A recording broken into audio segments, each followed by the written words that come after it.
All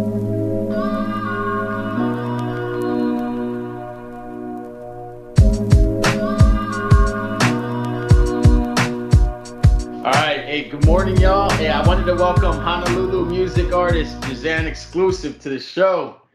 Jehzan, thank you for joining us today. I appreciate it. Yo, thank you, Romello. I'm happy to be here, cuz.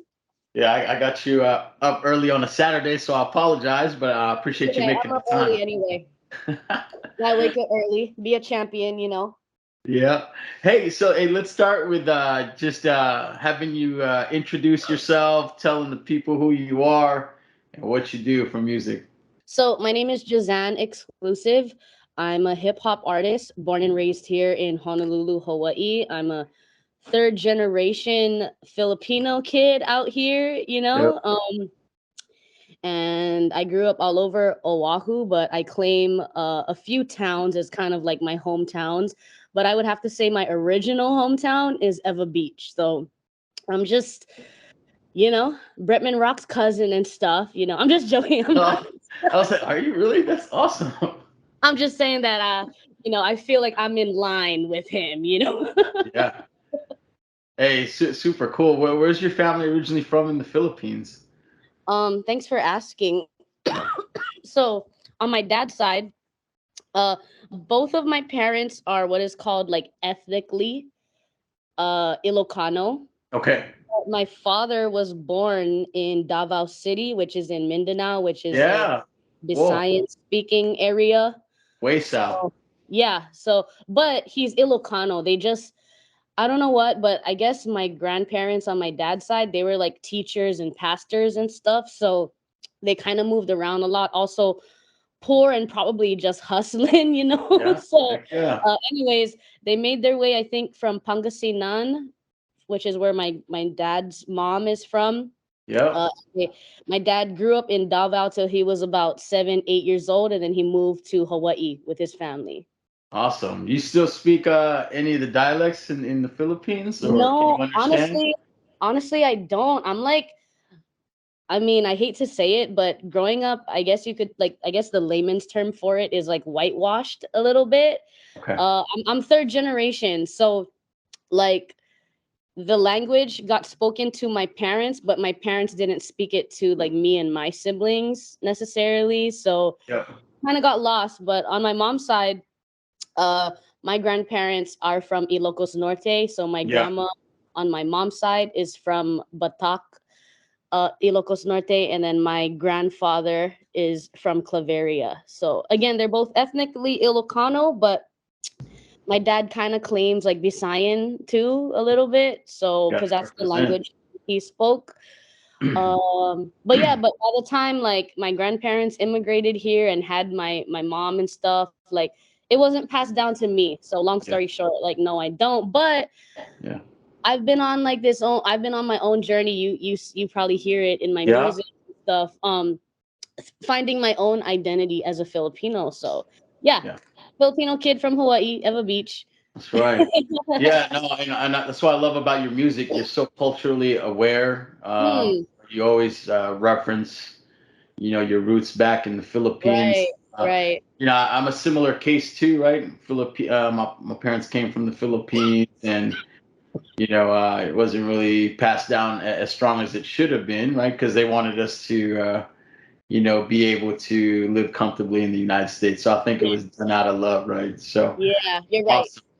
But I love, again, you reference the Philippines hardcore, and I'll talk about some of the Yeah. lines you mentioned in the tracks. So it was really dope. Hey, well, how long have you been making music?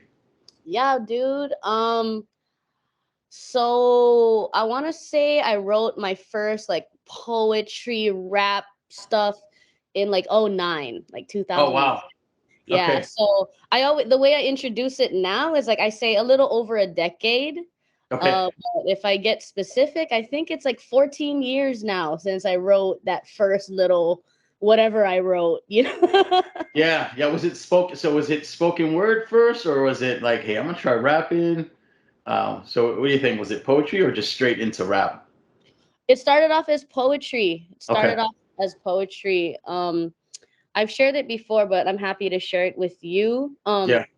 So in 2009, I was going going into my senior year of high school. So this is the Okay. summer before my senior year, and Yeah. this is how I have like ties to the Bay Area and why I have like a reverence and respect for the Bay Area and the community there is because I spent the summer at UC Berkeley for Wow.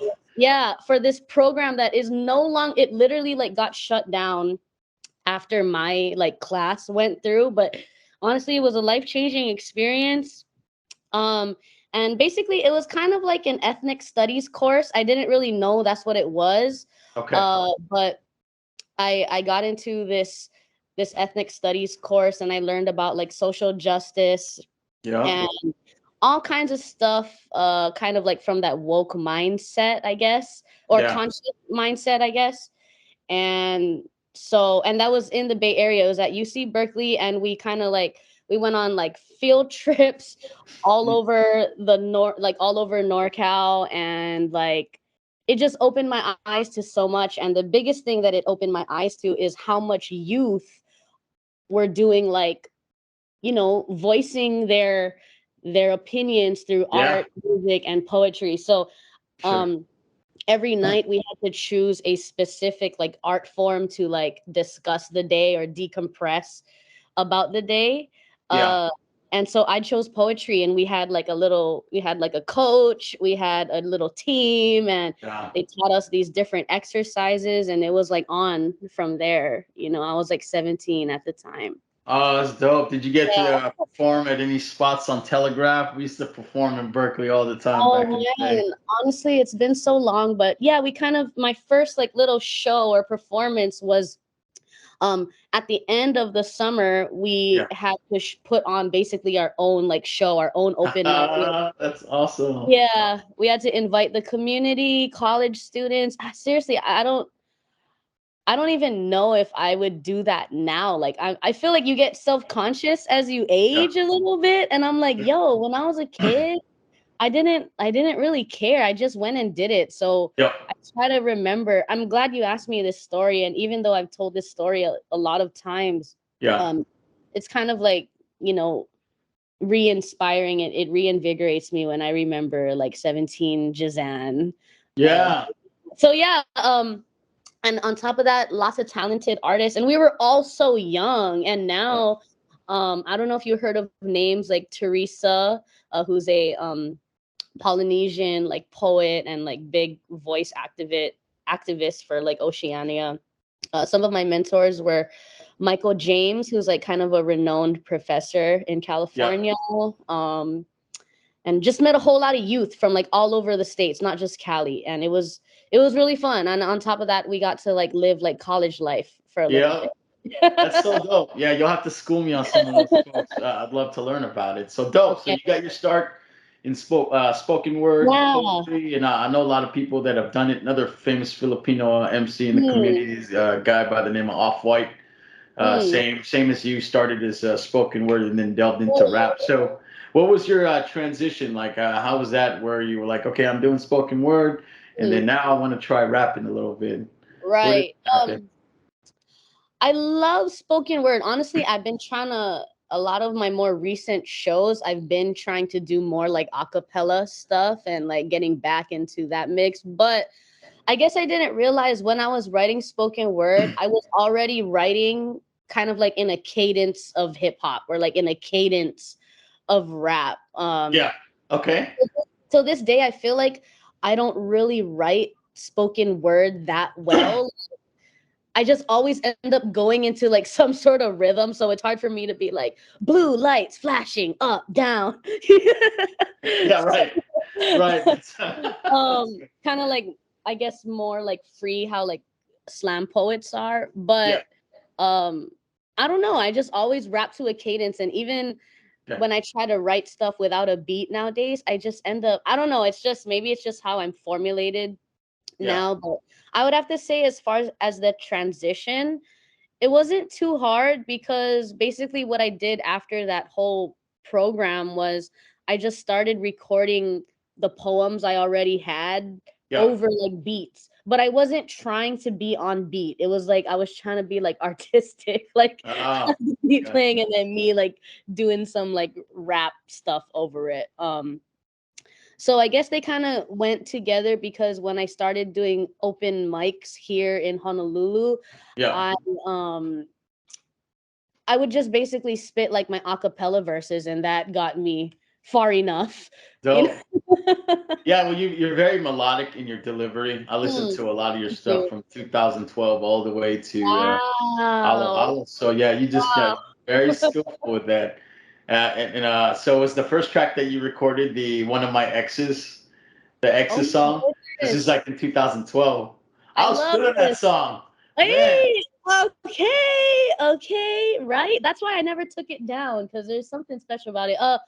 Yeah. No, that's not one of that's one of my very first songs. So dude, I'm in this conversation right now. Let me just say. I love So, it. I love like, it. the fact that we're kind of, I feel like every artist, especially in this age of like social media, we need to be reminded like why we do music. Because if you Yeah. look at like my numbers and stuff, like I'm really not that poppin' per se, but I have people like you. What I mean is like I don't have like a viral amount right now, but I know that what I'm doing is working because I meet people like you and I have Yeah. conversations like this. Like you have entered like the Jehzan exclusive universe, and it's just so crazy that it's not just me, you Yeah. know? Yeah, and I'm feeling it, and right, like the music you do, like I super connect with it, and I was like, let me see what Jazan is when she first started. Hey, So like I was like bumping it last night, right? It's hey, like, oh man, yes, dude, she's wow. Like I was yeah. like really feeling that. So yeah, it was good to see your storytelling ability. And so, was there any like particular artist as you were growing up that like was influential in the commercial scene or maybe the local Hawaii scene? Hmm. Any artists that stand out in terms of the development of Jazan and who she is as an MC today? I know some Right. of your later influences. I hear a lot of shout outs to Ruby Ibarra, Oh but hell yeah. we'll take it out. We'll take it back to Yes. even Let's even do it. further. Oh my goodness. This is like totally the conversations I've been wanting to have. So thanks for asking. But to piggyback Yeah, off one of my exes, I would have to say now that I see how my music has been and like how my brand and how I've changed like as growing up, yeah, because I started this as a teenager and now I'm like in my early 30s. right. So uh basically one of my exes I feel is part of like Jazan 1.0. Yep, I would say that's the music I made from like 2009 to probably about 2012. yep. And then I kind of went through different eras now, and I feel like I'm about to enter a new era, to be honest. Dope. But when you're asking me about early influences, I do have a few that come to mind, especially local artists. So the Yep, first one is Tasho Pierce. yep. Uh, he had like like a top single called Honolulu, and he used to play. They used to play those musics on Overdrive Live with Davey D. This is like early 2000s, and I Yeah. was all into that TV. I don't know if you remember like Overdrive Live, Tiny TV, Tiny Tadani, Brother Sam and Lena Girl, where they would like go around like basically like vlogs, like the same type of vlogs we have now. Um, So dope. Yeah. yeah, but Tasho Pierce really like early. This is even before I really wanted to be like a rap artist, but Okay. he just influenced me so much because it was like, wow, this is the first like Hawaii guy that I see doing like hip hop. And his song was really good and he talked about like where we were. So for me to see that represented on TV, even on a local scale, it meant a lot to like 12-year-old Jazan, you know? Yeah. Um, but when I first started, getting into the scene, I was doing a lot of like networking on like MySpace and Facebook. Yeah. Yeah. And so two artists that come to mind are Bombs, who Okay. still makes music today. He lives in Vegas, but he's from Kalihi. I've worked with him quite a few times over the Yeah. years. So Bombs, and also a kid named Pre. Uh, to my knowledge, he doesn't really do music. Not that I've seen. But he's He's from still. Maui, right? I think so. Yeah. But he had like a whole like he was the first kid I want to say that put on for the rest of Hawaii hip hop, to be honest. I feel like So, Tosh will kind of, and I'm sure there's more, but just yep. from my perspective as like a kid, a millennial, a kid coming up on the internet, Pre was probably like, I would say the biggest like viral stars from Hawaii before Yeah. that was even like a thing. He worked with like Angry Locals. He had like the whole package, you know. He like had like poke in his music videos, but he dressed like hip Yeah. hop, and all his clothes came from like Limited Addiction, Yeah. Prototype, Information, and so Yep. it was Heck just yeah. that whole like local boy aesthetic, like but rapping. Yeah. I feel like Pre. I'm not sure if he's mentioned a lot, but I hope he sees this interview sometime. And you know, I talked to him too as a resource in my early years. So Yeah. Pre Bombs, Tasho. There's a whole lot more, but I would have to say those are the top three in like my early psyche. Dope. You got to definitely share some stuff from Bombs. Tasho Pierce, I know, did a song with Kid Cudi. I don't know Mm-hmm. if that was the Honolulu song, but No, it's that not. song was dope. Yeah, so Mm-hmm. Tasho, and then I seen him actually perform at a Grouch show like 4 years ago. So Okay, yeah, okay, super dope. I great. don't know if he's from Oahu, but that's where I saw him. I saw him in Chinatown perform. Okay, okay, Yep. cool. And then Pre, I seen a number of years too as well Oh perform wow, live. So he's pretty that's dope. awesome. Yeah, Yo, he's that's definitely so got cool. a old school sound. I like him. So I So think you is he know what half? I'm talking about. You know what I'm Yeah, describing right now. Yeah, Pre. I think is he half black, half Samoan? I think. I think so. You're right. Yeah. You're So right. yeah, I know he's a younger kid than me, but he's super dope. And Mm-hmm. you mentioned like Angry Locals, and then I know you Yeah. did some stuff with Punahele too, who is Oh, heck also yeah. a Hawaiian legend in the hip hop scene. So really dope. I like that. So good. Thank you for the background. So that too, I'd love to expose more of like Hawaiian hip hop in general. But Yes. anything from the mainland that you like too as well? Okay. Really, I didn't really realize it when I first discovered these guys, but basically, pretty much almost all the artists under the Beat Rock label. Yep. Uh, so in my early years, it was Blue Scholars. I'm a big Blue Scholars fan. Oh, Part of how I got into the program at UC Berkeley is I got referred to by my youth mentors at church. And my okay. youth mentors at church like went to UC Berkeley or are like from the Bay Area. And Okay. my friend, shout out Bob. He's more like my uncle, but like anyways, shout out Bob. He knows who he is. He knows who he is. The people who know what I'm talking about know who he is. Um, and he used to give me like uh kind of like bootleg Blue Scholars CDs, but I don't know if he had like permission from them or some sort of thing where, long story short, I got like a early preview to their album Cinematropolis, which came out Oh, yeah. Joe 2000, Metro. Yep. yeah, 2011, I think 2010. And like I was put on from there. Then I went into like their back catalog and Yep. like my early like I want to say I spent a number of years like remixing songs. Like that's how I learned like how to write and stuff before I started writing more original stuff. But Blue Scholars was one of those, you know, artists and groups that I kind of like remixed a lot, or like I like their beats, I like their style, I like their content. So Blue Scholars, big time. Yep. Um, and then from there, like Bamboo, and then from Bamboo, I got introduced to Rocky Rivera, who I Yep. His also wife. met. Shout out Rocky. And then from there, I met Ruby Ibarra in 2018. And honestly, I feel like that was another turning point, and it was like on from there, you Yep. know. So yeah.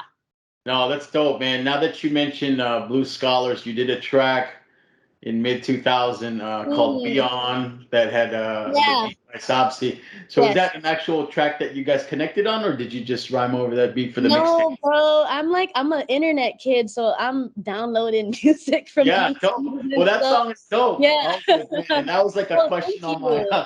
on my list too, so I was interested. But yeah, that beat was Oh, dope, and you rock that track hard. So dude, dope. thank you for the time to listen to my, you know, my growth. It's Yeah. so different, right? Each era. So I'm glad that you're jumping into this, man. Yeah, yeah, and yeah, you do. And so I'll talk about your involvement as an MC in a bit, but super dope, man. So what about so production? Do you do production or you just strictly MC? No, honestly, I kind of, as much as I do want to like get more into production, years ago, not too long ago, but some years ago, Okay. I knew that I had to focus. Like every champion has to choose what they're good at, or every human. And Yeah. um, as much as I love to be like a jack of all trades, which in many ways I am, for music, I chose to like really focus on being like a writer and an MC. Like I Okay. chose, and so that's what I feel I work on the most. But with I've always recorded my own self like on GarageBand, and now Yep. I'm getting into like BandLab and all these other programs. But no, I would have to say I'm happy to have worked with like different producers and engineers. And now I have like somewhat of like a little team right now. So I'm happy for where I'm at right now. Plus with like technology and stuff. Dope. Yeah, well, with that, like, like I really noticed that you were a good storyteller, and so was that always the intent when you started rapping? Like for me, I know when I started, it was more very like I wanted to focus on battle type raps, and just Mm, and then later on mm, I evolved into trying to telling stories. But you're just naturally good at it. So is that mm. kind of like what you had intended on?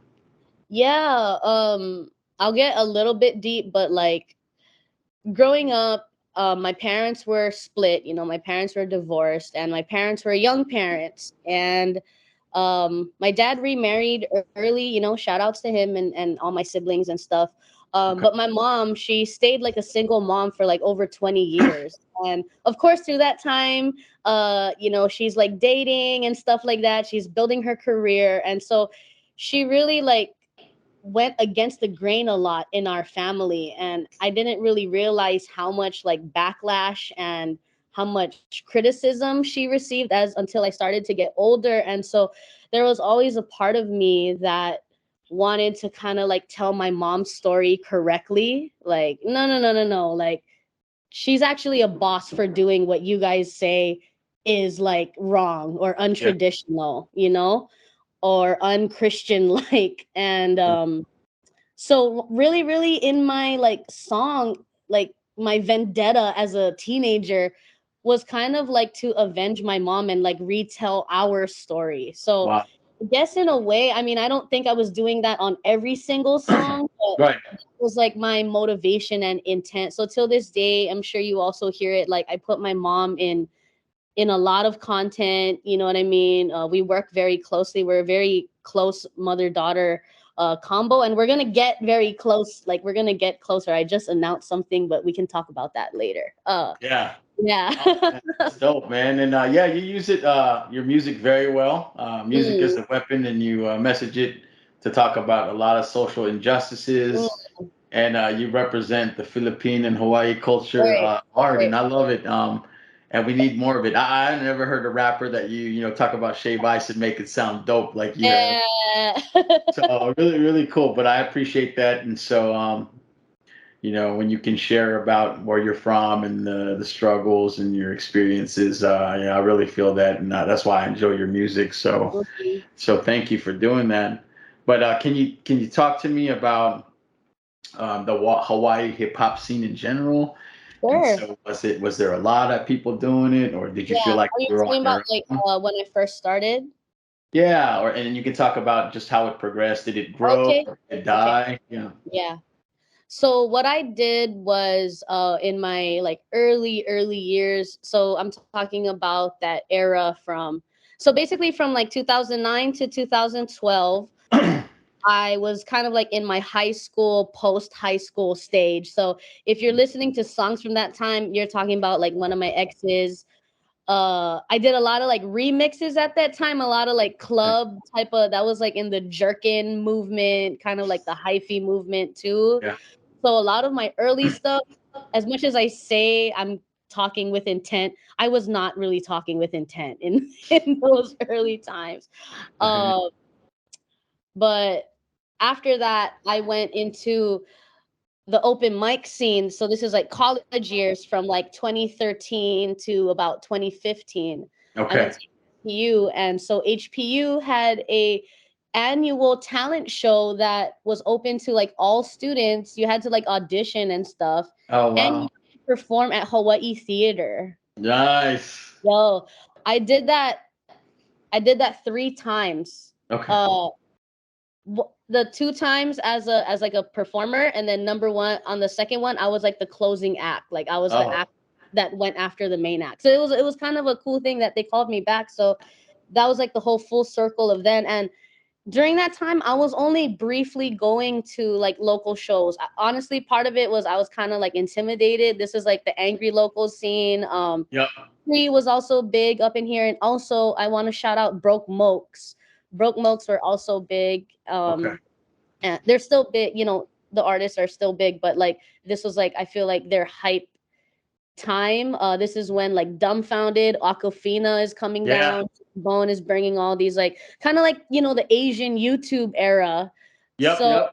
I was in school and I was in the military at the time, so I didn't really get out as much as I wanted. So I used that time to kind of just like focus on just like doing me, and I did like my school stuff. I went to like spoken word open mics. I was being a college kid. So that's Yeah. kind of how I got like my pre-start in performing. And then after that, I would have to say from like 2015 till now, that's when I started really diving into Hawaii's hip hop scene. And Oh. it's grown. So I'll let you like kind of guide the questions, but that's how I got into Hawaii hip hop.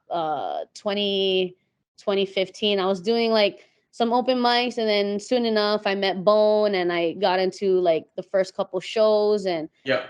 people like Shango as well, put me on those early shows. I'm sure there's more, but I want to say those two guys are like the two main ones when I first started in like 2015, 2016. Yeah. That's so dope. Yeah, I'm glad I'm getting some Hawaii hip hop history, right? So it's filling in a lot of the gaps of the story that I know. So that's super Yeah. cool.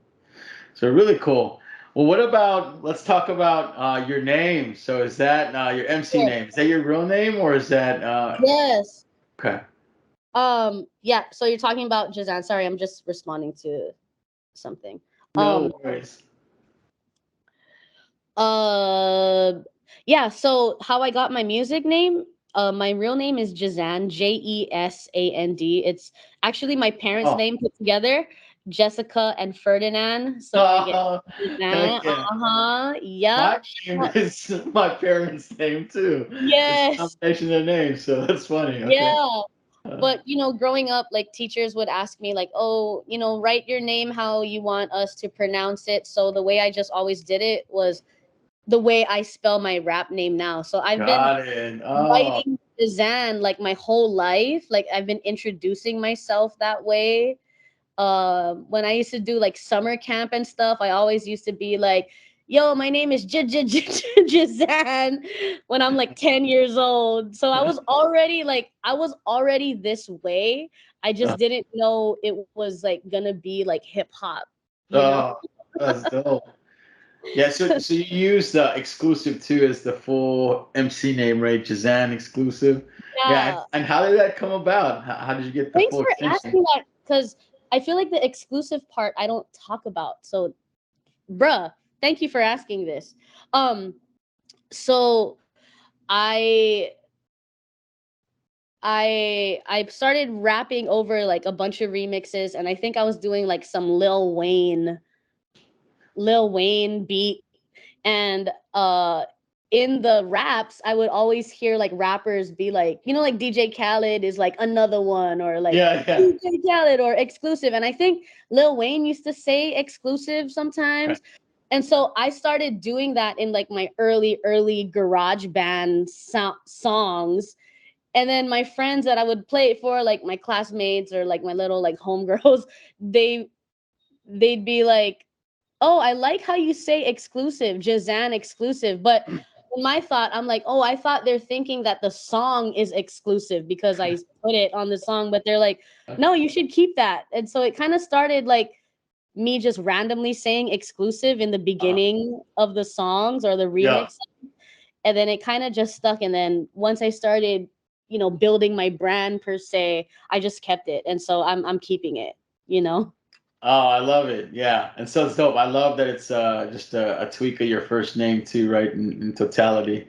So yeah, that's super cool. Like it took me a forever. Like it wasn't even an idea for me. Like I do have that thought sometimes. When I'm just thinking about hip hop and my journey in general, I was like, dude, it would have been dope if I just used my first name. So first name Right. is Romello, and I almost wish I did that, but that's not the way my Mm, story went. So I I love got your story. you. Yeah. Yeah. So I've been rolling with Jehzan exclusive forever. I need to like trademark it and patent it, man. Like copyright Yep. shit. But um yeah, it's cool that you're going into all of this. Again, Yeah. like, It's fun. Yeah.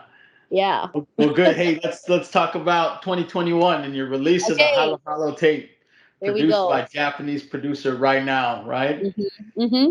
Dope. So I know it was a personal project that you did during the COVID time. 6 tracks of dope hip hop. Yes.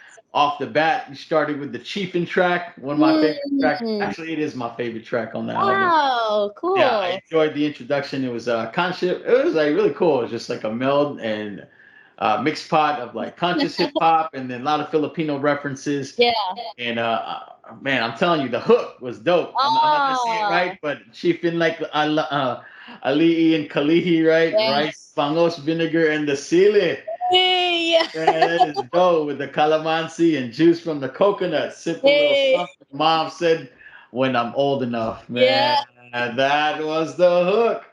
I messed up while I was saying it, but I was like, No, man. no, that's so perfect. Like, honestly, bro, like I feel like artists, like we tend to be like delusional. I believe in like they call it what is it called? I think like Tom Cruise does it. It's kind of like role playing. Oh my god, I can't think of the word right now, but basically it's a type of delusion.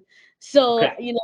artists, writers create these universes through their music or their books or their stories, Yeah. and like they kind of get to live. I get to kind of live in the delusion of Jazan exclusive, but to Whoa. have supporters like you and listeners who are not only listening but like listening with intent and like having a conversation with me about it like Yeah. makes me realize like, oh no, like this world I've created, it's real, and it people are understanding I it. feel it. I was like, dude, how did she make freaking bangos or milkfish and calamansi sound dope in a hook? I was like blown away.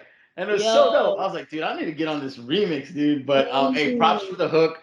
Uh, you started hard on the on off the off the bat. So Right.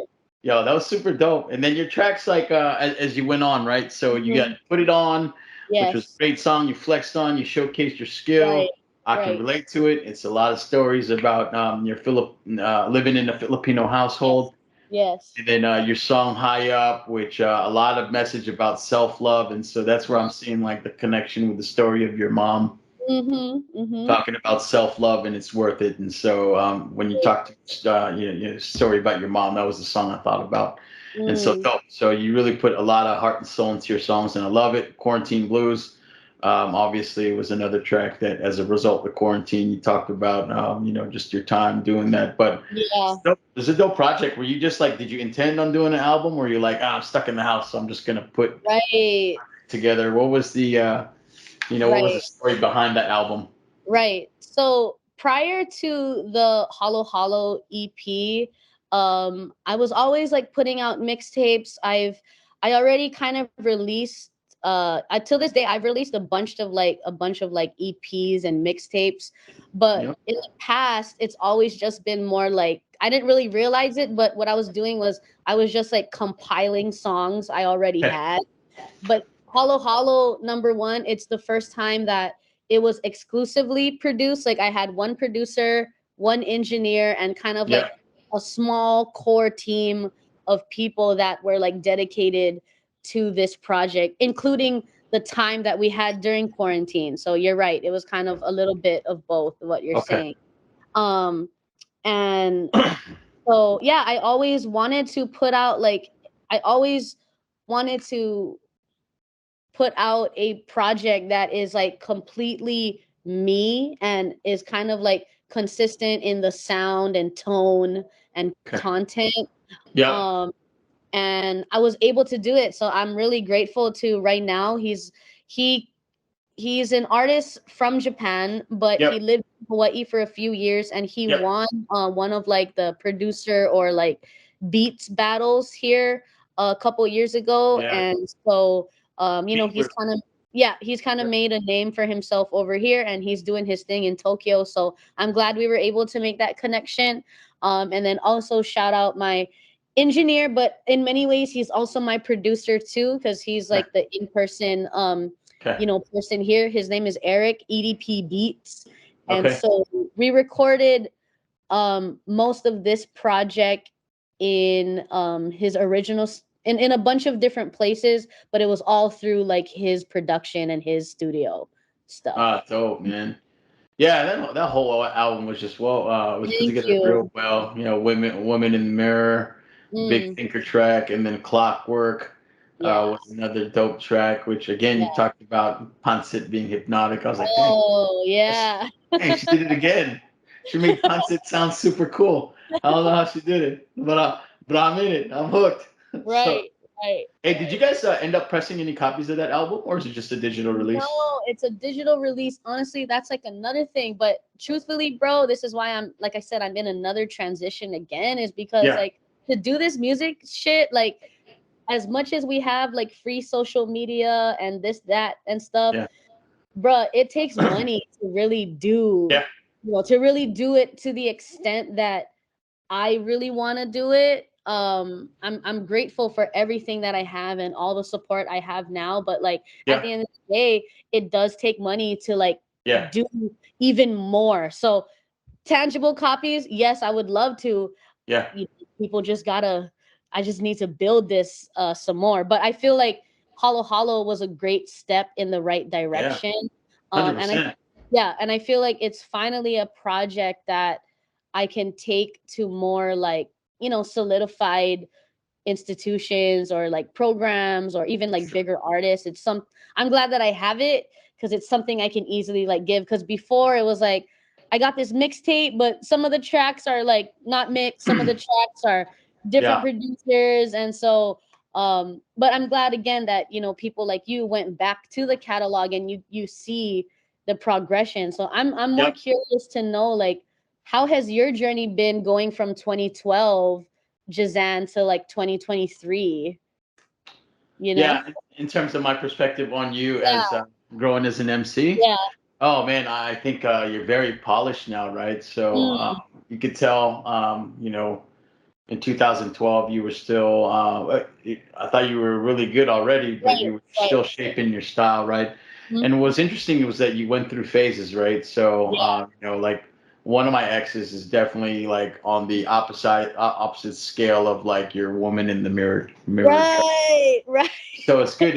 It was awesome to see your versatility. You have always been a good storyteller, and then Mm, what I like about you too is you're good with adapting to the style that's in at the current mm, time, right? mhm, So I mhm. noticed there was a lot of like more of the modern type hip hop. Yeah. I'm a old hip hop head, and so I'm stuck in that '90s era.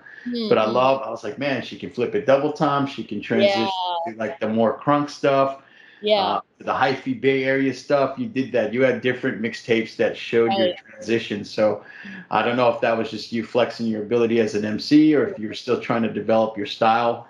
But Mhm. now I see you honed in as an MC in 2021 with that Hollow Right, Hollow album. And so right. here I'm clear. You are doing very well in terms of depicting who you are as a person. I could tell you're very active in the community. You're proud to be a Filipina and you rep it hard and you talk about your background. And so and I think that's why I connect with you so much, just because Right, it's you, man. There's nothing fake about it. And that's the real you. And I was like, man, I was doing the same thing too with my Filipino right, family. right. So yeah, so now I think you're at a point where I feel like, hey man, I know who Jazan is, and I watched your, or I listened to your entire journey. Yeah, yeah, yeah. So I'm excited. Whatever you're putting out next, I'm super pumped. Appreciate that. Yeah. And so let's go look. Let's look at younger Jazan, right? So Sure. like I said, I went through your entire catalog and started Yeah. in 2012. I won't tell you again how much I love your One of My Ex's track. And hey, by the way, I'm curious though, is the beat was the beat from online or did you Okay. what's the story of the beat? Because the So La La let La me tell remix, you. Let me sick. tell you. Yeah.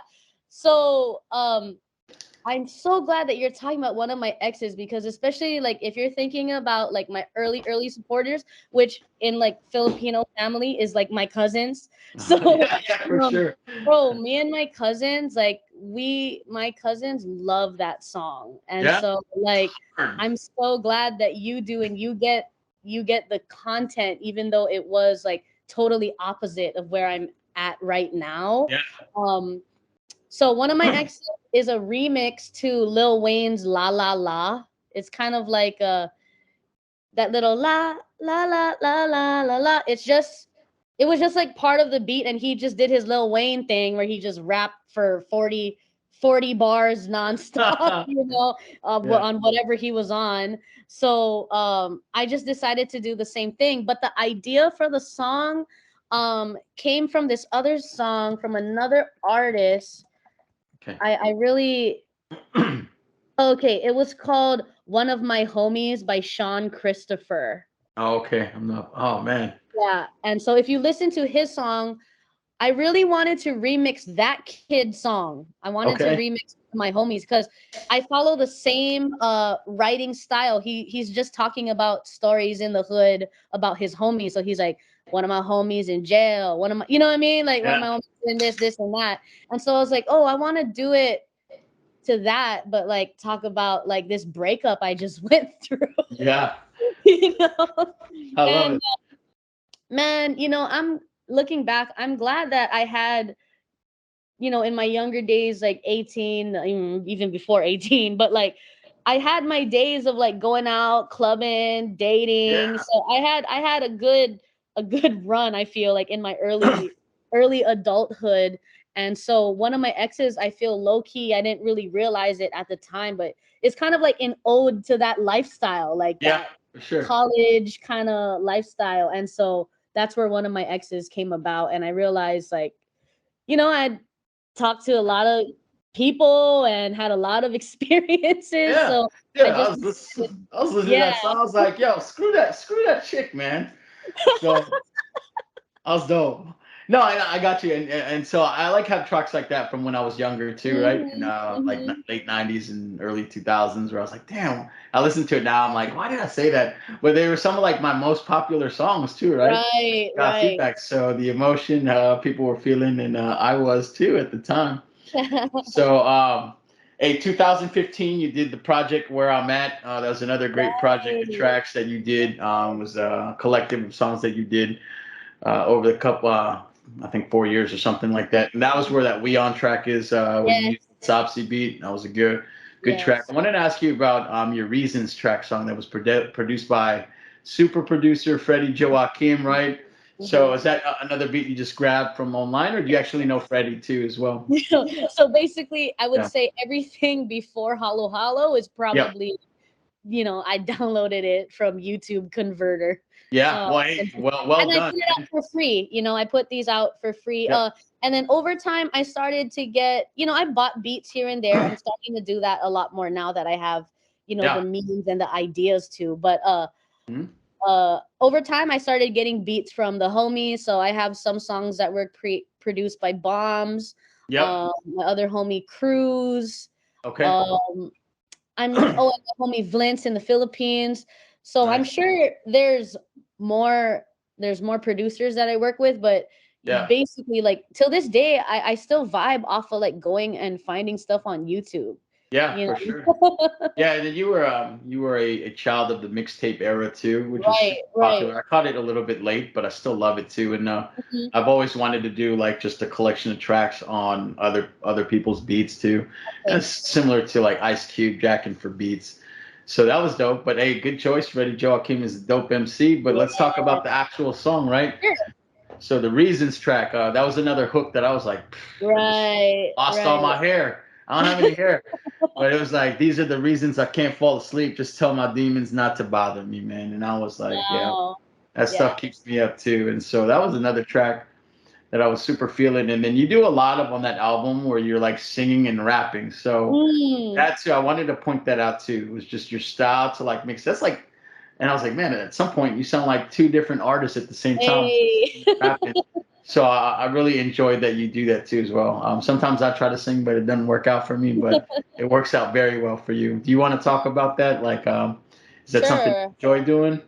Yeah, yeah. I think honestly, I've always kind of been musically inclined. It was never really, really pushed on me like that. So for Uh, context, um, I grew up. I grew up in a Filipino household, but also like a Christian household. So from a very young kid, like my family on my dad's side especially is like very involved in church. My grandparents are Catholic, so I it was always like an aspiration. And I also went to a small private school here in Honolulu. Shout all out right, Christian Academy. all It's right. the First Assembly of God school right off of Red Hill, right next to Kaiser Permanente. Oh yeah. Yeah, so I went to that school in their early years. Okay. Um and so it was always like a prestigious thing to be like part of the worship team. So I remember, Is that like the choir team or what is that? yeah, the choir Okay. Oh, team, okay. Well. but just for like the school chapel, like Wednesday or Tuesday chapel time.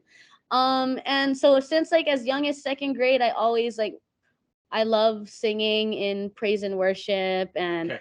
I always wanted to be on the worship team. But I think I didn't really like take it seriously, so I never really got picked. But I still like love singing and stuff through all that, and Yeah. I'm very blessed because I didn't realize it, but I had a lot of like good music and a lot of like musically inclined family members around me. So, of course, the karaoke thing, I still feel like my mom is really good at singing karaoke, and so Oh. I feel like I got a lot of my early like tunes from her or Yeah. by watching her. And then I had a lot of uncles who played guitar, piano, had a lot of uncles who DJ'd. And then from there, my parents like I romanticized the 80s and the 90s because that's the hip hop era that my family, like my parents came from. They were young parents. I'm a 91 baby. My parents graduated in like 89, you Okay. know? Um so it's cool because with the internet I was able to go back as a teenager. I was able to go back and find Biggie and find Tupac and find Yep. Wu-Tang through YouTube and SoundCloud and stuff. But like my parents actually lived through that era. So like my dad, in my songs I talk about like my dad having like a Honda Civic, like his two-door all white Honda Civic hatch. True. You know what I'm saying? With all the records for my uncle's DJ set in the back. And I was still little, but my family used to throw parties at Camp Smith, and all my uncles would like DJ, and they didn't let me touch anything, but I was just a little kid, just like running around and seeing all that stuff. And I would see my older cousins like break dance, and then I don't Yeah. know.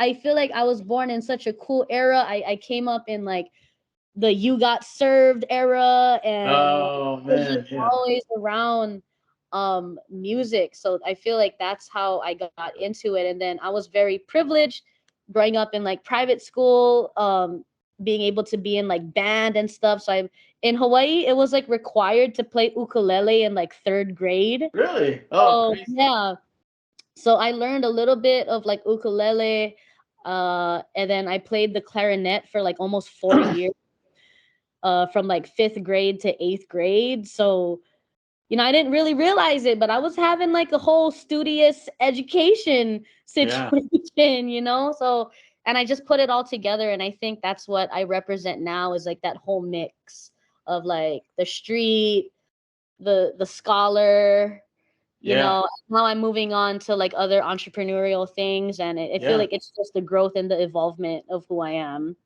Yeah. I love it. Yo, shout out to your mom for having karaoke skills and Oh, heck yeah. passing them on to you. Yeah. It was Mm-hmm. evident. So I did like for a couple, instances. I was like, dude, she got like the Lauren Hill vibe going on where she can Ooh, sing thank you. and rap. So I know it's mostly rap and then complemented with singing. So maybe you do a singing and then just throw a verse in there like Lauren. But Mm-hmm. it's dope. I did recognize that and I wanted to acknowledge it on the interview. So really good job doing that. Yeah, yeah. So, yep. Just really dope. I'm glad that she passed on her singing ability to you, and we just heard just you growing up in that area, and I thought you did that throughout all the mixtapes that I listened to, right? So with Island Waves, City Haze Volume One, you were ripping beats, but it was more again. I felt you showcasing of what growing up in Honolulu was like, and I really enjoyed that journey, right? Um, that project series was 3 volumes, right? City Haze, Yeah. yeah, and then you did a track on volume 3, the kids track, where you did that ode to Ahmad, where you used the back in the day hook, and Yes. I was like, dude, Yo. fucking took it back, and then she Yeah. like honored the great MC Ahmad Yeah. with that hook, and you flipped it, and I love it. So that, yeah, y'all gotta check that song out. That song is super Good. dope. Thank you. Yeah, Kids, I think is the name of the track, Yes. but Yeah. the hook like had me hooked, right? Barangay was another track that I enjoyed, and still, man, I mean, you were just doing it right, very complex at a young age, talking about social issues, which I love Mm. because we need to let it be known. And so I love that you showcase and you're telling the story, right? So Yeah. just real mind thinkers, I thought, and perspective, and we get perspective is everything, and you really emphasize that family is everything, and anything is possible just as long as you can do it. And so that was the message I got. So very, Good. very influential. All right, let's move on to 2019 and let's talk Okay. about your Okay. Davao EP, right? Yes. So I know. So I was right when I was like going through your music, and I was like, "Yep, she's in Ilocana," and I didn't Hey. understand like the reference to Davao. I was like, "Did she just go there for vacation?" But you talked about your dad being from Davao, Yes. right? Yes. So yeah. So Garcia Heights, you talked about your Yeah. reference going from Kalihi to Davao. Man, this Uh-huh. was very vivid in my mind. So maybe because I love going to Kalihi and going to that bakery. What's that bakery that's over at Kalihi? Things. Things is my spot. It doesn't even have like a sign. It has like a what is thing hanging out in the, Yeah. and I know it's the spot. But yeah, Kalihi. that song was dope. Yeah, and so do you still have family there, or and have you did you actually go to Davao in Mindanao? Yes, bro. So Whoa, each of wait, my mixtapes, I would say, so the just to again for context, the Where I'm At EP, I put that out as a project to fundraise to go to Team Backpack, which was like a cipher competition in yeah, LA in absolutely. 2015. And so that, like I said, there's a lot of like different points. There's every brick when you're building like a house, right? Every brick means something, but there are certain bricks that are just a little bit more momentous than the average brick. And so Okay. the Team Backpack brick of my career, I feel like that was one, and that was funded through like a GoFundMe thing that I did, and I gave people the Where I'm At mixtape. I gave it like CDs, like I gave it to my friends and family who Dope. supported. And then after that, I did the same thing to fundraise for my tour to Davao in 2019, but I was fundraising in 2018, and Island Waves and City Haze Volume 3 was the fundraising tape that took me to the Philippines, if that makes Wow. sense. Yeah. Yeah. So, and then finally we get to the Philippines. I spend the entire month of February 2019 there. Long story Dope. short, I have a homie that like lived there. We had a house to stay, and she was able to help us out a lot. Just to take us out. She lived right in Garcia Heights, which is basically in the middle of Davao City, just a block away from the Abriza Mall, which is like the biggest mall in Davao. Wow. And so we really basically like live like locals, and we blend right in. I'm literally Filipino. So Yeah. like me and my partner just decided to really go on tour at the time. This is right before COVID, and we're so Yeah. glad that we we took that chance and made that jump. It took a lot of money, time, and effort, but it's an experience that I feel. I mean, I'm not trying to like be, I'm not trying to put this out there, but like if I were to pass, I feel like just by going on that tour, I had already accomplished something so big to me. Sure. Most artists don't even experience that, Yeah. So yeah, so I went, spent the whole month in Davao. I was basically doing like my music stuff just like at a full-time level there. I performed at like 4 to 6 shows. I met a whole Nice. bunch of friends. The support there is like insane. Like till this day, I'm still a little bit jaded about the support I had in the Philippines Yeah. versus like coming home in Hawaii. I have support here in Hawaii, like I really really do, but it was just at such a grander scale over Okay. there. So I That's learned a amazing. lot. I learned a lot being out there, and I recorded that EP with the homies at Gravity Studios. Some friends I want to shout out, the homie Vlints, aka Love So Rare, Docs, he's like a graffiti artist out there, but he does music. Flip, Kid Bougie, just Vince. There's a whole bunch of homies out in Davao City. The whole um Gravity Studios, Mindanao. They're really tight knit out there. They really support each other. I had a lot of realizations out there too. I'll share that, but like that Yeah. whole trip was just amazing, and I'm so glad that I did it. And it was so good that we did it in 2019 because the next year everything got shut down. Yeah. It was so Oh man. crazy. Yeah, it's it's dope to have experienced the hip hop scene in the Philippines. I lived there for a Wow. couple years, and I saw too. It was when the flip top battle rap scene was, and it's Shout out still them. going. It's still going strong. Right. They were Still going one of strong. the groups that put me on too. So shout out Flip Top. Thank you for mentioning them. Yeah, so that's awesome that you got to actually like go on and do full performances out there and Yeah. just just tied For in with the real. scene. Okay, so that's what I wanted to clarify. So thank you. Mhm. Yeah. So even I'm just a couple standout tracks to me were the LITM track, which was dope. Mhm. It's again, 2019 Jehzan. I could see the Right. confidence is growing in your music, and you're talking about just happy with the direction that you're headed in life. Yeah. And 66 Beats, who produced that, was super Yeah. dope too as well. That's a friend of yours? No, so now that like I would say right at the Island Waves and City Haze Volume 3 and the Let's Talk Davao EP, that's where I'm starting to like build relationships with producers like through Okay. Beat Stars and stuff. So at Oh that yeah. point, that's when I started to like buy leases for beats. And Yep. this is also the time that streaming started to become more popular. So it just Sure. made sense. And I was also growing in my career. So that was a time where I'm just like, I need to start putting these out more legitimately. Okay. And so, yeah, so that's where those come from. I think it was on the next album. Oh, never mind. He did a beat for another song on my other album, but like we're Okay. not there yet, so I'll let you No, just no, it's all good. Yeah, yeah. and so another track that I wanted to highlight was the Chicken Joey rap, man. Okay, I'm yes. like, yo, Jazan flipped it double time, right? Yeah, so I was like, oh, she could do it super well too. Yeah, And then you had a little shout out to Ruby on that track, but yes. again, versatility, you're very good at it, and I enjoyed the double time delivery. All right, let's talk. So you throughout this whole interview, you mentioned Yeah. the network of people that you work with, and Mhm. so I noticed you are part of the Skylex label. Did I get Yeah, that right? yes. Yes. Can you talk to me about Skylex? Are you guys based Mhm. out of Hawaii? Tell me who's on and shout some folks out.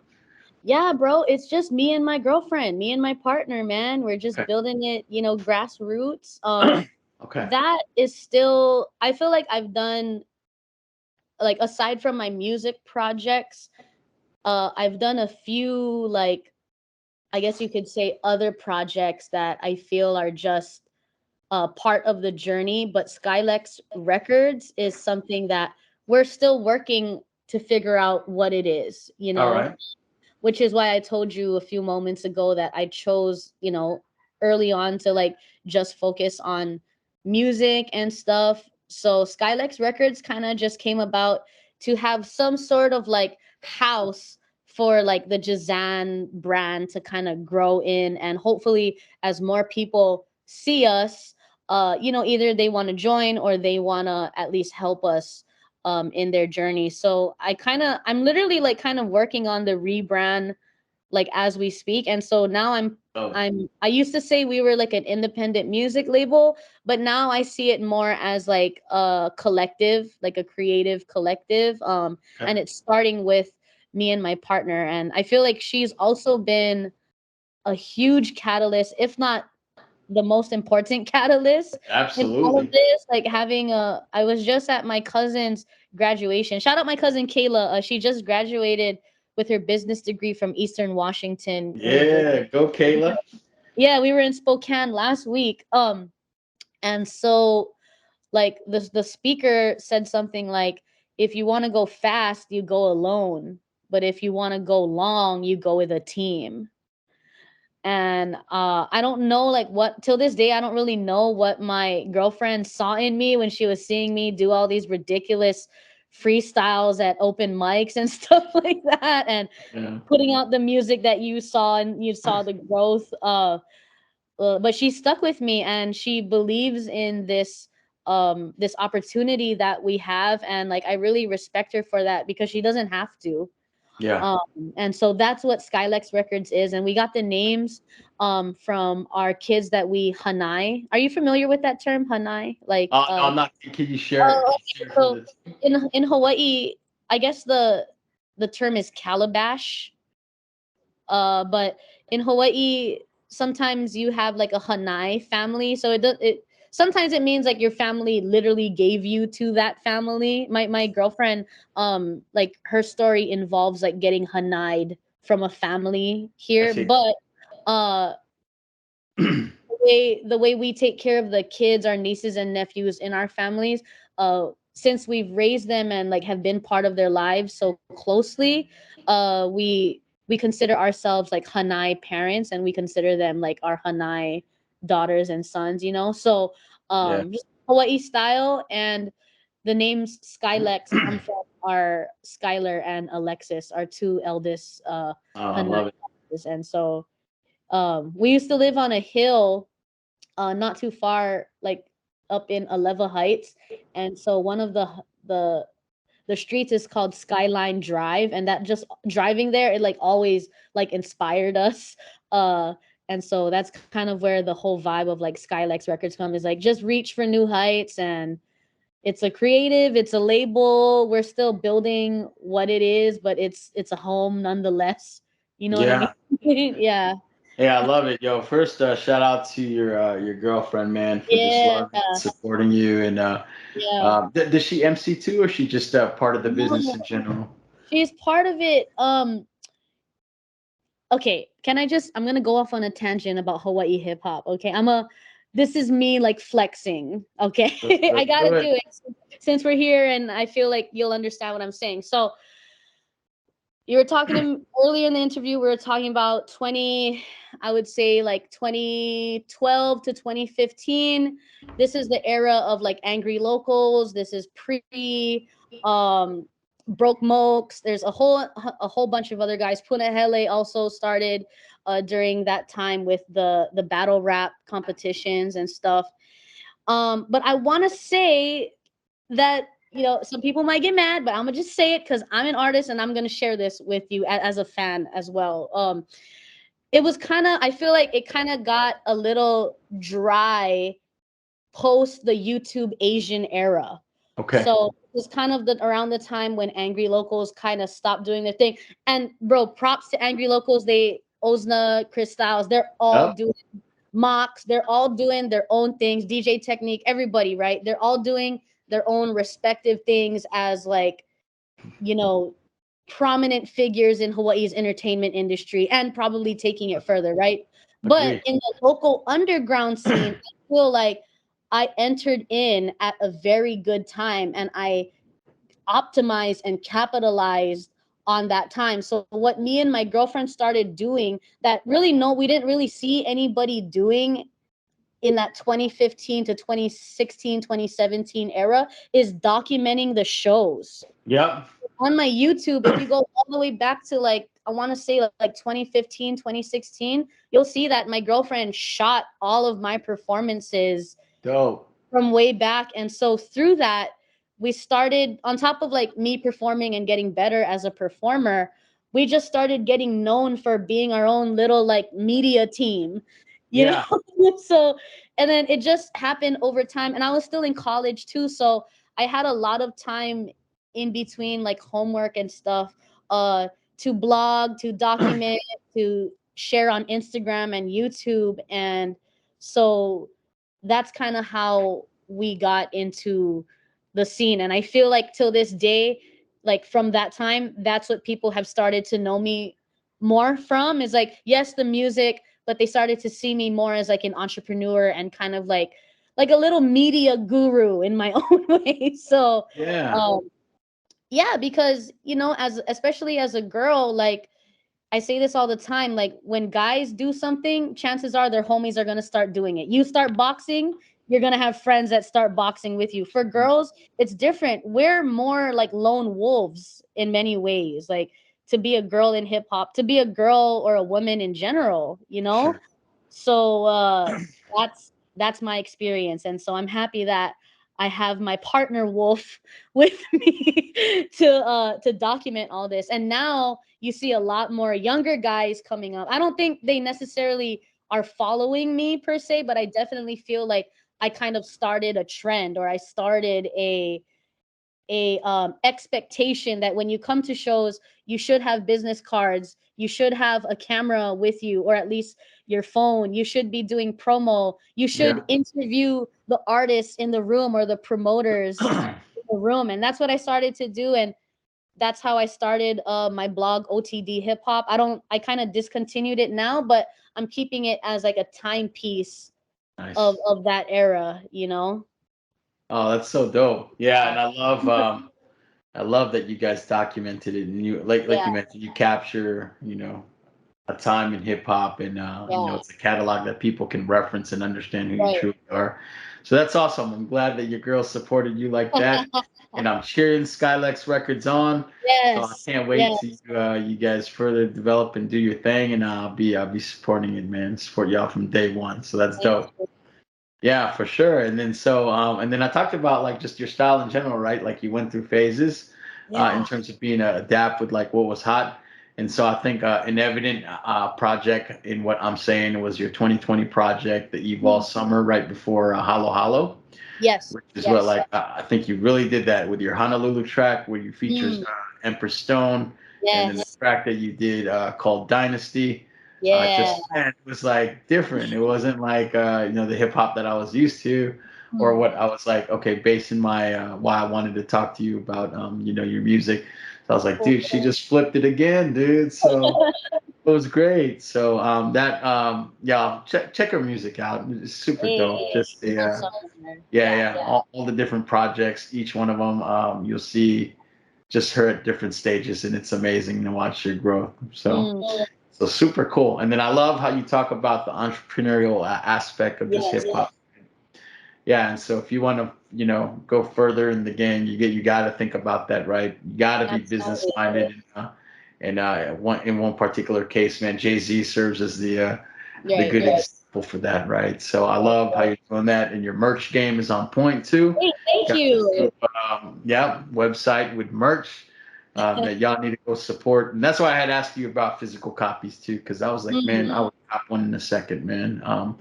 I'm part of the time where I had to go to shows, and you had no choice but to bring merch, right? So we didn't have like the internet at the time, so I was just going to Kinko's and photocopying, Yes. burning CDs. We were passing Right. them out or selling them. So, Right. but it's as we evolve, and people's just sending stuff out digitally, right? So there's no Yeah. need for physical stuff. But I'm just stuck, like I said, I'm just an old school dude, and I'm stuck Yeah. on Yeah. having physical copies. But you're right, and I appreciate your business mindedness and Mm. music too. So that's so dope. It's showing a whole of artist approach in your game. Right. Very Right. mature. So yeah. So with that, All right, I always like to do this, especially when I'm Okay, interviewing a Filipino artist. Let's let's do talk it. about food. What's your favorite Okay. local Hawaiian dish? Bro, I've really been thinking of all the questions you sent me. These are the ones I was thinking of. But I would say for like a straight up Hawaiian plate, I am a fan of, oh my goodness, I can't think of it right now, but they have a location in Waipahu Okay. and a location in Ward at Ward. Hold on, let me. Oh, I totally. Why am I drawing a blank right now? yeah, it's Oh, funny. okay. Well, I do want to highlight Helena's food because Yep. that's in Kalihi. Yep. Uh, they're That's just not every time I go, they're busy, and then they're not open like all the time. So right. that's They do have odd hours, right? yeah. But I do have to say, here's what it is: Highway Inn. But personally, I prefer the Waipahu location for Oh, Highway Inn. Mm-hmm. yeah, yeah, yeah. Highway Inn. Yep. My cousins like to go there all the time. So is it Mm-hmm. for the mixed plate or the short Yeah, rib? yeah, me and my girlfriend we stopped eating pork and red meat a couple years ago already, Okay. but we still eat chicken lao lao, fish lao Yep. lao. I don't know, I love the palate that I grew up on, so I eat like squid luau, lomi lomi salmon. I get the whole works, bro. Potato salad, rice. It's a problem out here. Oh man, Highway Inn is a dope choice for Hawaiian food for sure. All Yeah. right, now let's take it back to your roots, right? Okay. Filipino dish. What is your favorite Filipino Mm, dish? What did Mama used to make you that you used to love? bet, bet. I think my quintessential Filipino dishes, when I think of Filipino food in my household, I think of breakfast. So freaking Silog. exactly what I said. The fried bangos, the Yeah. egg, onion, and tomato, Yeah. all fried up together, and then garlic rice, man. Oh Like man. my my grandma used to my shout out my grandma. Like she used to like really throw down yeah, I feel bad because like, of course my grandparents are getting older, but because my parents were young, I feel like my grandparents were also pretty young too. Yeah. So I think my grandma was still like in her late 40s when she became a grandma. So I feel like I got to experience. I was very blessed to get to experience my grandparents like youth Yep. almost. Sure. So like yeah, so like going fishing with my grandpa, watching him like kill chickens in the backyard I and love it. stuff. I um love it. but yeah, I think of breakfast, but as far as like real dishes, there's a bunch, bro. But Yeah. if I was to pick one, it would be chicken papaya or chicken tinola. Oh man. Yeah, that's Good really choice. Ilocano. Yeah. Good choice. Yeah. Hey, so any good Filipino restaurants on the island that you love? Yes, Which one? yes. I will shout out the one I've been going to since I was a kid. And I'm glad that they're still in business, and I hope that they continue to Yeah. grow and improve their business. Shout out Telma's restaurant in Oh, Waipahu. yeah. Heck yeah. Oh Oh, heck I know that yeah. was. Dude, I have Oh, been going there. It was kind of like the Sunday dinner after okay. church or like the end of the week when Yeah, I knew it was a good night if we ended up at Tawas. I love it. Yeah, Thomas Yeah, is a spot. All yeah. right. Favorite Mm-hmm. question. So this is the first time I get to ask this question, and I love it. All right. Hey, the two best spots to score poke at in Hawaii, Okay. on Oahu. I've been thinking about this too. This is the one that had me stumped, but I do have to say my top one is Tamashiro's in Kalihi. I haven't been there. Okay. Whoa. Okay, so they're really old. I think they were in business since like the 50s or the 60s. They're the ones with the red crab outside Okay. the iconic red crab. Man. Okay, I Yeah, gotta give him a that's the shot. one.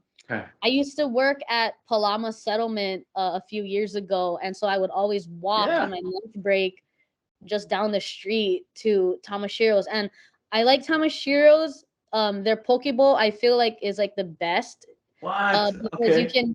You can kind of customize it. You can get it with like sushi rice, white rice, brown rice, Okay. and then the way they make their ahi is not. I don't really like super thick pieces of fish, so I Yeah. like that it's kind of more in like almost a puree, but not really a puree. Oh, okay. Uh, and they put some sort of, I think it's like sesame oil. They put something in there that makes it kind of sweet, and I really like that. Uh, and then they put some garnishes. They put, I think, like seaweed on top, and then they put tegu, the Okay. cuttlefish, the dried fish on top.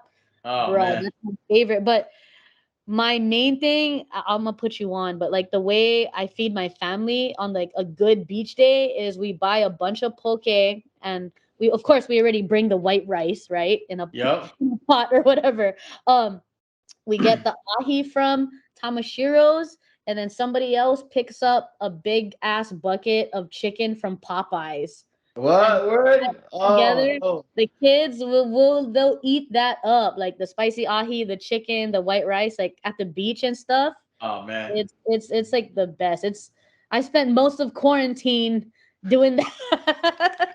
Yo, hey, that's a good point. That's actually like my go-to combo when like I'm hungry. Right, I go to right. Foodland, get the fry, I get like a chicken Mhm. breast and a poke bowl, and I'm straight. Yep, So, right. oh, I gotta do that at the beach. That's what's up. Yes. Okay, Tamashiro's I gotta try. I have not, and I'm upset that I Okay. haven't because you mentioned the puree style, and I Yeah. just I really like the poke at ahi and vegetable. That is Right. just you've been to that one? Yes. Um, Yes. yeah, just right by the Ross. That's my spot. Oh, okay. So Hitting it I up. would say that ahi and vegetable, the way they make their ahi, the consistency of it, that's Yeah. very similar. That's a good comparison to Tamashiro's. Oh, Yeah, good. So I'm gonna yeah, see if yeah, I yeah. can swing by there this weekend. That's dope. And then Hmm. Tanioka's in Waipahu, right? Is Yeah, legendary. yeah, Another yeah, favorite spot of mine. So yeah. dope. Love it. Poke. What kind of poke is your favorite? Um, man, I feel like I always go for spicy ahi, but I feel like there's so many different now. Yeah. But I still love growing up, I love to eat like the shoyu ahi poke. Yeah. Like uh I don't know, like growing up in Filipino household, I feel like as much as I say like I am whitewashed, like not really when it comes to food though, because I be That's what. when I was a kid, I remember young as like maybe 7, my dad used to be like, "No, you like don't eat too much poke, like it's not good for kids or something like that." Yeah. But I'm just like, Dad, I really want it. So So good. Yeah.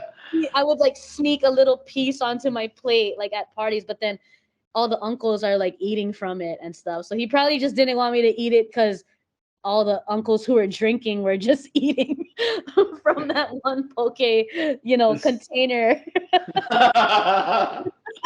oh, that's so Yeah, hilarious. Well, hey, you guys got the secret from Jehzan on the hot spots for poke. yeah. Better check it out. Super dope. I love talking about food, so I try to weave it into Mhm. the interviews always. Yeah. But with that, yo, so what's Jazan working on currently? What are your Mhm. special projects that you got up on deck? So to be honest, bro, like I'm always working on music. I'm always writing. It's funny that that you're talking about Hollow Hollow and all those tracks. Again, just as like a side note, Chicken Joy Rap, if you go on TikTok, bro, it has a life of its own. I didn't even know it kind of went viral. Like it kind of went viral on its own on TikTok. There's like hundreds of videos on there, specifically from like my Philippine audience that are just using it in all their clips about Jollibee and like I love Canada it. using it all over the mainland, using it all over the states. So Chicken Joy Rap, to be honest, kind of has a life of its own. Like that's that for That's Chicken super Joy Rap. cool. So I'm hoping I get, I'm manifesting a Jollibee collab or a Jollibee sponsorship Do it. soon because that song has been out for a while and it's been, it's still like relevant, I feel. So um Yeah. that's Chicken Joy Rap. And then um right now in sorry, I'm going off, but another side note, I went on like a mini tour to Maui back in I think 2016, and I just it was just me and a bunch of friends. went to Maui. I booked a show, and then I just decided to like capitalize off of it. So I did some like interviews out there. I did like a cipher video sort of thing with some friends out there. So this is 2016, kind of at the end of my college time. Um, and so I had a friend or a supporter or a fan after that Maui show tell me that like he's like, oh, you know, like you're I mean, I have people tell me this all the time, like, oh, you know, you're gonna blow up, like you're gonna blow up, like just keep working at it. But this guy told me, he's like, you're gonna blow up and it's gonna be off of that boom bap stuff. I think I performed oh shoot, that one song that you mentioned earlier. I think it was Reasons or one of those other songs that I performed. And oh, I think it was called Patience. I performed that song, and he Okay. was like, "Yeah, you're gonna blow up, dude. It's just gonna be off of that boom bap stuff. So keep like Yeah. working on that boom bap stuff." And it's so crazy that some years later, Hollow Hollow is like a quintessential lo-fi boom bap chill Absolutely. project, and now that's Absolutely. the one that I feel like I'm taking to more people. You know what I Yeah. mean? So um, right now I'm working on new music. Like I said, it's a new era. Um, and it's funny that you also mentioned that I can go like double time, hyphy, West Coast. I feel like low key, I'm kind of going back to like that hyphy West Coast jump. I feel like quarantine, I was very intuitive, inquisitive. I went inward, woman in the mirror, quarantine blues, clockwork. And now I'm kind of back on like a little bit more of my hype stuff, which I'm glad because I was Dope. like, I don't want to be like, not that it's sad to write on Boom Bap, but like you tend to be introspective and you share stuff. And so now I'm Yeah. kind of like entering another new like hype era. I don't know if you heard my song like TED Talk. That's kind of a Oh, newer joint that's okay. I'll have to check that out. yeah, because I want to perform. I love performing in schools, and that's kind of where I'm at. I perform in schools, family functions, youth programs. Yeah. That's kind of like my niche. But at the same time, I still want to perform like in the club, and I still want to like be able to turn up at like festivals and stuff. So That's I right. am doing just natural. Like I'm not trying to, make these songs. It's just how my life has been. I'm kind of like now That's that we're it. back outside, right? I'm back on rapping about being out, growing up, hopefully growing my career and stuff like that. And so Yeah. that's what I'm working on some new like West Coast and also like melodic stuff too. Like you're going to hear a lot of that on my new one. But if you want to hear my newest stuff, I would say start with TED Talk. That's Okay. out streaming. Yeah. Yeah, Um most definitely. Oh man, yeah. that's exciting, man. Wow, I'm excited, and I share the same sentiment as that supporter and fan in Maui. That you're gonna, Mm-hmm. yeah, you're gonna bust out and have a showing and do real well. So I can't wait. Like I mentioned, man, I'm cheering you and Skylex Records on. Thank That's gonna be you. super fresh. Hey, tell people where they can find your music at. What's the website address, and where they can Yes. find your merch to support. Yeah. Yo, it's just Jehzan exclusive, Jehzan on all music streaming platforms, on all social media. I keep it consistent, so just search me up. If it's on social media, it'll be Jehzan space exclusive. But if it's on socials, it's just all put together. So, well, with that, hey, support my girl, Jazan exclusive. Hey, Hollow Hollow EP was super fresh. That yes. was my introduction to her. And if you listen to it, you won't be disappointed, I promise. Well, Jazan, hey, thank you again for taking the time to sit with me and just help me tell your story. I can't wait to share this interview, and I can't wait to hear Hey. some future music. Thank you. Okay.